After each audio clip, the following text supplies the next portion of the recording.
Ready?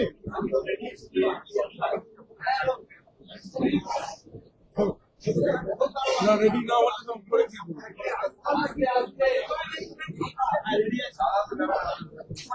শুরু করি।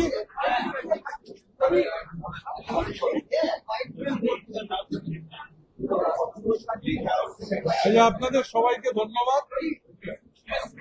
আমাদের আজকের এই সাংবাদিক সম্মেলনে আপনারা দেখছেন যে একদম আমার বাদিক থেকে শ্রী সন্দীপন সাহা, শ্রী রথিন ঘোষ, শ্রী মদন মিত্র, শ্রী অনুব্রত মণ্ডল, শ্রী আক্রুজ্জামান, শ্রীমতী চন্দ্রিমা ভট্টাচার্য, শ্রী জাভেদ আহমেদ খান, শ্রী স্নেহাশিস চক্রবর্তী, আমাদের পার্টির চেয়ারপারসন, এখানে একটা চেয়ার নিয়ে নাও, শ্রী অরূপ রায়, ওদিকে সুদীপ রাহা, কহিনুর মজুমদার, ছাত্রের চেয়ারম্যান এবং সভাপতি, যুব কার্যকরী সভাপতি শ্রী সৌরভ বসু, আমাদের বাঁকুড়ার নেত্রী শ্রীমতী অলকা সেন আজুমনা, আমাদের বাঁকুড়ার সভাপতি শ্রী রথিন ব্যানার্জি, তারা আছেন এখানে।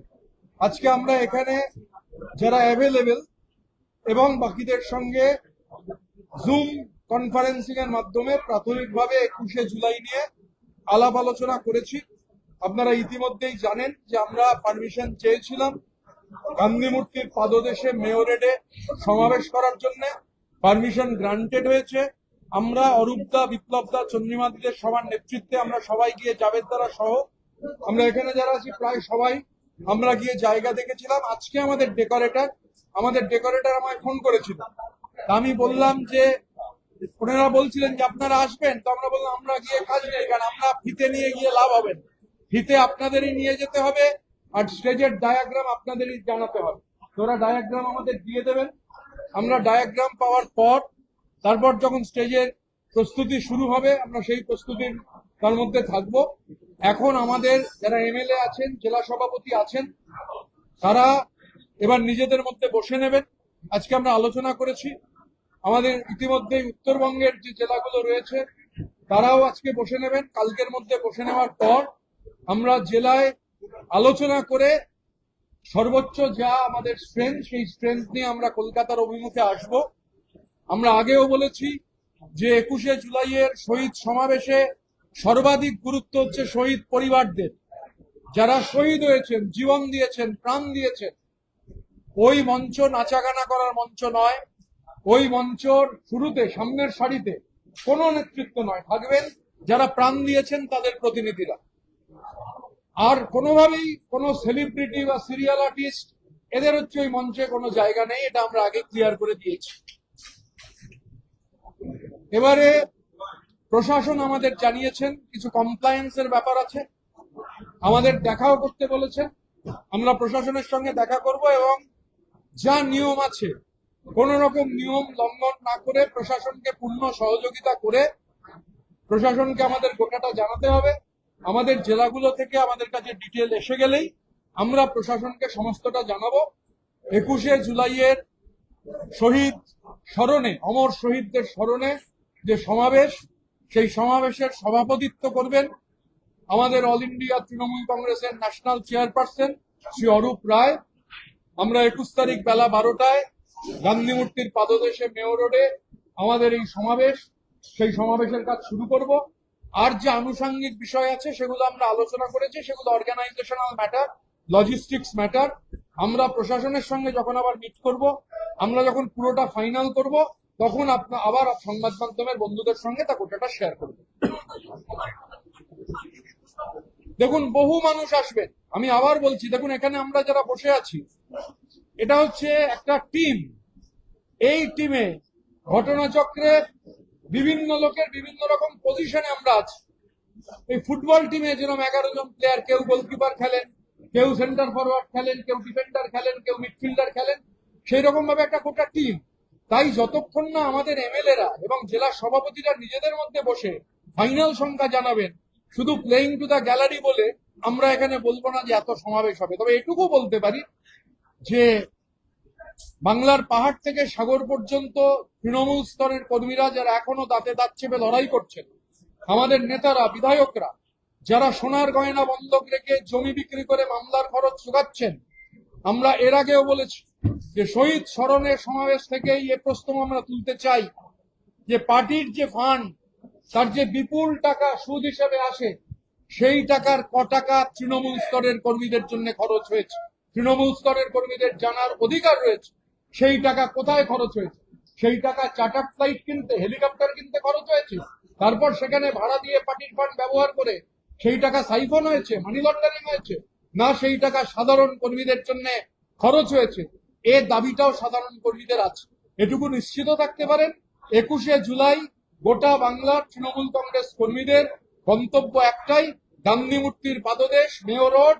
বাংলার পথে প্রান্তরে যে তৃণমূল কংগ্রেস কর্মীরা দাঁতে দাঁত চেপে লড়াই করছেন, অরূপ রায়ের সভাপতিত্বে যে সমাবেশ, সমস্ত রাজ্যের তৃণমূল কংগ্রেসের, আমাদের রাজ্যের তৃণমূল কংগ্রেসের কর্মীদের রাস্তা সেই গান্ধী মূর্তিতে এসে মিশে যাবে।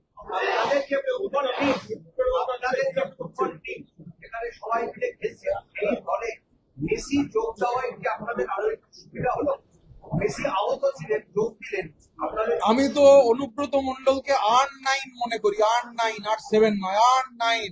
পেনাল্টি বক্সে R9 এর থেকে ভয়ঙ্কর কোন প্লেয়ার আজও পৃথিবীতে জন্মগ্রহণ করেন। অনুব্রত মণ্ডল আমার কাছে মেসিও নন, রোনাল্ডো নন, উনি আমার কাছে অরিজিনাল রোনাল্ডো, R9। মদনদা এমবাপে কেন? মদনদা দীর্ঘদিন ধরে লড়াইয়ের ময়দানে রয়েছে। হচ্ছে অনুব্রত মণ্ডল যদি R9 হন, মদনদা হচ্ছেন আমাদের রোনাল্ডিনো।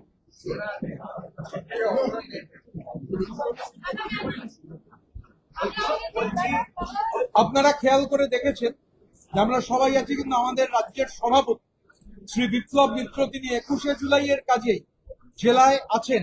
গতকাল যখন নেমেছেন স্টেশনে তিল ধারণের জায়গা ছিল না, এত কর্মী সমর্থক তারা এসেছিলেন বিপ্লবদাকে রিসিভ করার জন্য। বিপ্লবদা চলে আসবেন, কিন্তু 21শে জুলাইয়ের প্রস্তুতি করার পর, ওই যে বললাম যে একটা টিম, যেহেতু সভাপতি ব্যস্ত আছেন কাজে, অন্যান্য সভাপতিরা ব্যস্ত আছেন, আমরা এফেক্টিভলি কালেকটিভলি টিম ফাংশনিং করব। ইন্ডিভিজুয়াল কাল্টের বিরুদ্ধে, আধিপত্যবাদের বিরুদ্ধে, একনায়কতন্ত্রের বিরুদ্ধে, লাল চোখের বিরুদ্ধে কালেকটিভের জয় হবে। কারণ এই যে এত মানুষের রক্ত, যার উপর ভিত্তি করে 21শে জুলাই গণতন্ত্রের জন্য লড়াই, গণতন্ত্রের মূল কথা হচ্ছে ডায়লগ, আর ফ্যাসিবাদের মূল কথা হচ্ছে মনোলগ। তাই আমাদের কালেকটিভের লড়াই মনোলগের সঙ্গে ডায়লগের লড়াই, আর মনোলগের সঙ্গে ডায়লগের লড়াইয়ে ডায়লগের জয় অবশ্যম্ভাবী।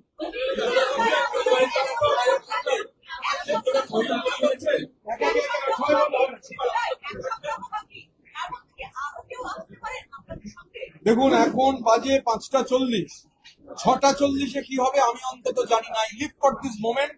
আমি গণৎকার নই, সুদশেয়ার নই, তবে যেটা হয় যে মনোলগের সঙ্গে ডায়লগের লড়াইয়ে যুগে যুগে কালে কালে মনোলগ আলটিমেটলি ডায়লগের কাছে পরাজিত হয়, এটা পৃথিবীর ইতিহাস। আর ইতিহাসের প্রতি দায়বদ্ধ থাকাটাও ইতিহাসেরই শিক্ষা।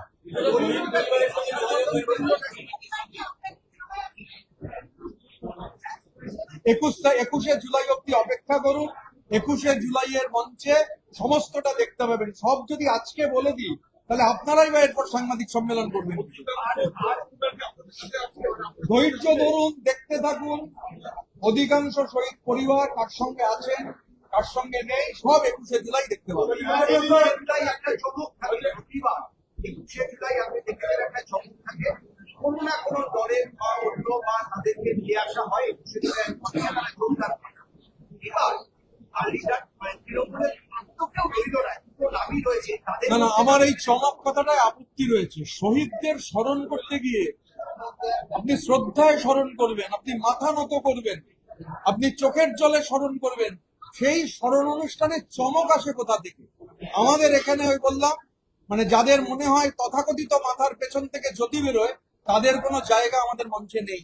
বলছি, গত বছর পর্যন্ত আপনারা যে শহীদ তর্পণ করতেন ভিক্টোরিয়া হাউসে, সেই দল বা সেই গোষ্ঠী ওই গির্জা প্ল্যানেটোরিয়ামের কাছে হাইকোর্টের নির্দেশে 2500 লোক নিয়ে তারা শহীদ তর্পণ করতেন। আজকে হাইকোর্টের অর্ডার হয়েছে, এইটা নিয়ে আপনাদের অবজারভেশন। মহামান্য আদালত একটা রায় দিয়েছে, আমার সেই যোগ্যতাই নেই মহামান্য আদালতের রায় নিয়ে কোনো মন্তব্য করার, ধৃষ্টতাও নেই। আমি সেই রায় নিয়ে কোনো মন্তব্য করবো না। তবে মদনদা যে কথা বলছিলেন, ওই চত্বরে চিনেবাদাম বিক্রি করেন, ওখানে তো ভিক্টোরিয়া মেমোরিয়াল রয়েছে, মানুষ আসেন, ঘোড়ায় চড়েন ওখানে। এবং আমিও ট্রেড ইউনিয়ন করেছি, মদনদাও ট্রেড ইউনিয়ন, আমার থেকেও বহু পুরনো নেতা। ওই চত্বরটা এমনিতেই 2-2500 লোক থাকেন। আমার শুধু মনে হয়েছে, আমাদের মনে হয়েছে আদালতের, মহামান্য আদালতের রায়ে কেউ কেউ প্রচন্ড স্বস্তির নিঃশ্বাস ফেলছে। আজকে মমতা বন্দ্যোপাধ্যায় আজকে একটা ফেসবুক লাইভ করেছেন। উনি বলছেন যে অভিষেক বন্দ্যোপাধ্যায়কে বাহানা করে আপনারা এইভাবে দল ছাড়ছেন বা দলের বাইরে গিয়ে। আমি খুব বিনীতভাবে, উনি একজন অত্যন্ত সম্মানীয় মানুষ, ওনার প্রতি সম্পূর্ণ সম্মান রেখে বিনীতভাবে দুটো কথা খালি বলতে চাই, যেটা ইতিমধ্যেই বলেছি, যে একটা পার্টি, তৃণমূল স্তরের পার্টি, এখানে অরূপ রায় বসে আছেন, যে এভিডেভিট গুলো জমা হয়েছিল সেই প্রথম দিন আপনি এভিডেভিটের পাতাগুলো উল্টান, দেখতে পাবেন যে সইটা আছে, সেটা হচ্ছে অরূপ রায়ের সই। তো সেই অরূপ রায় কোথায় ছিলেন? একটা পার্টির শুধু সুদেই মানে বিপুল টাকা, একটা তৃণমূল স্তরের পার্টি। আমরা তো চ্যালেঞ্জ করছি যে সাধারণ কর্মীদের জন্য 1 টাকা খরচ হয়েছে, সাধারণ কর্মীদের জন্য খরচ হয়েছে না ওই নতুন নটওয়ার লালের জন্য খরচ হয়েছে? এই যে বাটপার নতুন নটওয়ার লাল ভাবা যায়? ধরুন আকরুজ্জামান সাহেব একটা হেলিকপ্টার আর একটা প্লেন কিনেছেন, আমি আমার অ্যাকাউন্ট থেকে ধরুন ওনাকে টাকা দিয়েছি, আর তারপর প্রতি মাসে আবার আমি ওনাকে ভাড়া দিচ্ছি। পৃথিবীতে যখন হচ্ছে এইগুলো ইকোনমিক্স, যারা ইকোনমিক্স এর মধ্যে মানি লন্ডারিং ভবিষ্যতে চ্যাপ্টার অন্তর্ভুক্ত হবে যে এই ধরনের নতুন বাটপারি, এখন প্রশ্ন হচ্ছে বেছে নিতে হবে, হয় এই কর্পোরেট মাফিয়াকে, নটওয়ারলালকে, বাটপারকে বাঁচতে হবে, আর নয়তো তৃণমূল কংগ্রেসের গ্রাউন্ড লেভেলের কর্মীদের বাঁচতে হবে। যখন চয়েস আছে, আমরা তৃণমূল স্তরের গ্রাউন্ড লেভেল কর্মীদের সঙ্গে আছি, আমরা নটওয়ারলালের সঙ্গে নেই। 1993 সালের একটা ঘটনার পরিপ্রেক্ষিতে 1996 সাল থেকে 21 সালে পালিত হচ্ছে। আজকে এসে দাঁড়িয়ে উত্তরের বাংলায় একসঙ্গে চরমপন্থার 3 জায়গায় শহীদ তর্পণ করা হয়। এই বিষয়টাকে আপনারা সাধারণ তৃণমূল কংগ্রেসের কমিশন করতে পারেন। দেখুন, 93 সালের যে ঘটনা, সেটা গণতন্ত্রের জন্য একটা লড়াইয়ের একটা অবিচ্ছেদ্য অংশ। এবার গণতন্ত্রের মূল কথা হচ্ছে, I may not agree with what you say, but I will defend to the last your right to say it. একটা গণতান্ত্রিক কাঠামোতে, এটা তো ফ্যাসিবাদী ব্যবস্থা নয়, এটা একনায়কতন্ত্র নয়।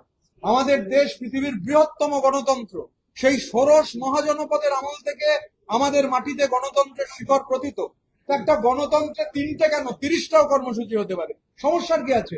আমরা আমাদের কথা বলবো, অন্য যারা তাদের কর্মসূচির কথা বলবেন তাদের কথা বলবেন, এর মধ্যে সমস্যা কিচ্ছু নেই।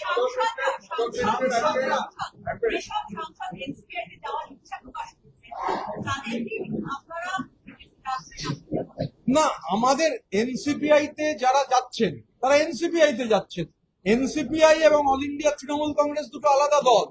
তা আমরা তো আমাদের এই কর্মসূচিতে অন্য দলের কাউকে ডাকছি না, তো স্বাভাবিকভাবে আমাদের কর্মসূচিতে আমরা অন্য দলের কাউকে কেন ডাকতে যাবো? আরেকটা হচ্ছে যে কংগ্রেসের তরফ থেকে বলা হচ্ছে যে মমতা বন্দ্যোপাধ্যায় নাকি 21শে জুলাই শহীদদেরকে ছিনতাই করে দিয়েছে। দেখুন, এই কথা এখন যিনি বলেছেন তাকে জিজ্ঞাসা করতে হবে, সবকিছুর মধ্যে ঢুকে লাভ নেই। এখন আমাদের ফোকাস হচ্ছে 21শে জুলাই। ঠিক আছে, आज का हमारा जो मीटिंग हुआ, मीटिंग में जो इधर कलकत्ता का नजदीक जो लोग हैं हमारे लीडरशिप, वो लोग यहाँ मौजूद थे। जूम के जरिए पूरी बंगाल के पैमाने में बाकी लोग भी मौजूद थे।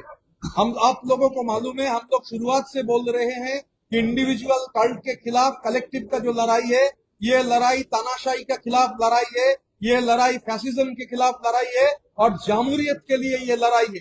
तो जामूरियत के लिए जब हम लड़ते हैं तो जामूरियत का जो मेन बात है, तानाशाही मोनोलॉग में विश्वास करता है, जामूरियत डायलॉग में विश्वास करता है। तो आज का जो एक्सरसाइज हम लोग किए हैं ये डायलॉग का ही पार्ट है। हम लोग चर्चा किए हैं कि अरूप राय का प्रेसिडेंटशिप में जो 21 जुलाई होने जा रहा है ऑल इंडिया तृणमूल कांग्रेस का गांधी स्टैचू के वहां मेयो रोड में, कैसे क्या होगा उसका टिटबिट डिस्कशन हुआ है।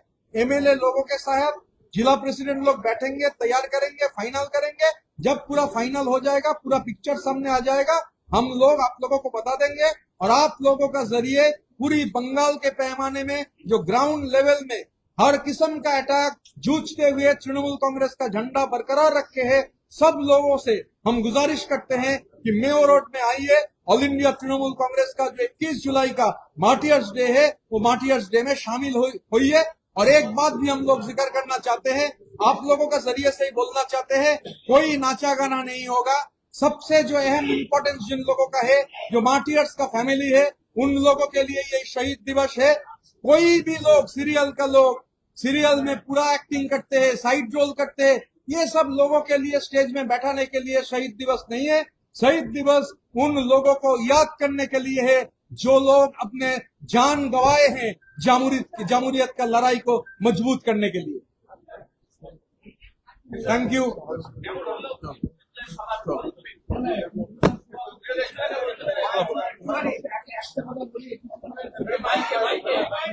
এখানে চলে এসো, এখানে চলে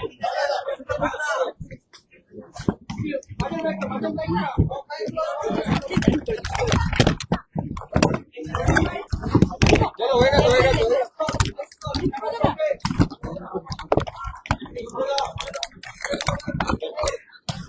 করে দেবেন দাদা? আচ্ছা একটু 21শে জুলাই একটা স্বপ্ন, 21শে জুলাই আমার একটা আবেগ, এবং এই 21শে জুলাই থেকে আমরা রাজনীতিটা খুব এগিয়ে গেছি। 21শে জুলাই যখন মনে পড়ে তখন আমরা হাজার হাজার লোক আনি। আমি আরবারে 21শে জুলাই 642 খানা গাড়ি এনেছিলাম, তারপর ট্রেন। সামনের সাইডে কারা থাকে, যেটা ঋতুব্রত বললো, খুব ভালো লাগলো। সামনের সাইডে আমরা ব্রিগেড করলেও আমরা লাখ লাখ দিদি যখন বীরভূম যায় 3-4 লাখ লোক করি। পুলিশ লাইনের মাঠ, ওখানে সাংবাদিকরা অনেকজনে আছে। ইন্দিরা গান্ধী ছাড়ার পর কেউ পুলিশ লাইনের মাঠ ভর্তি করতে পারে না। 6 লাখ লোক দরকার। 4 বার মমতা ব্যানার্জিকে দিয়ে মিটিং, তার সম্মান কিছু। এবারে কত লোক আপনাদের লিমিটেশন নেই। এবার তো লোক আনার কোনো লিমিটেশন আপনাদের তো কোর্ট থেকে বলে দেয়, আপনারা এবার কত লোক আনবেন? ভালো লোক আনবে, যা লোক আনা ঠিক আছে। আপনি গোটা বীরভূম জেলা মমতা বন্দ্যোপাধ্যায়ের হাতে তুলে দিয়েছেন, মানে সব সিট আপনি পেয়েছেন, একবার না একাধিকবার। আমি জেলটা কেন কাটলাম? আরে উজ্জ্বল, তুমি বলো না জেলটা কেন কাটলাম? কেন খাটলেন? আমার চেয়ে তো তোমরা ভালো জানো। জানো না যে আমি যখন বীরভূমে পার ডে 3.5 কোটি টাকা রেভিনিউ দিতাম সরকারকে, আমাকে জেলে ঢুকিয়ে কত হলো পার ডে? 40। অভিষেক ব্যানার্জি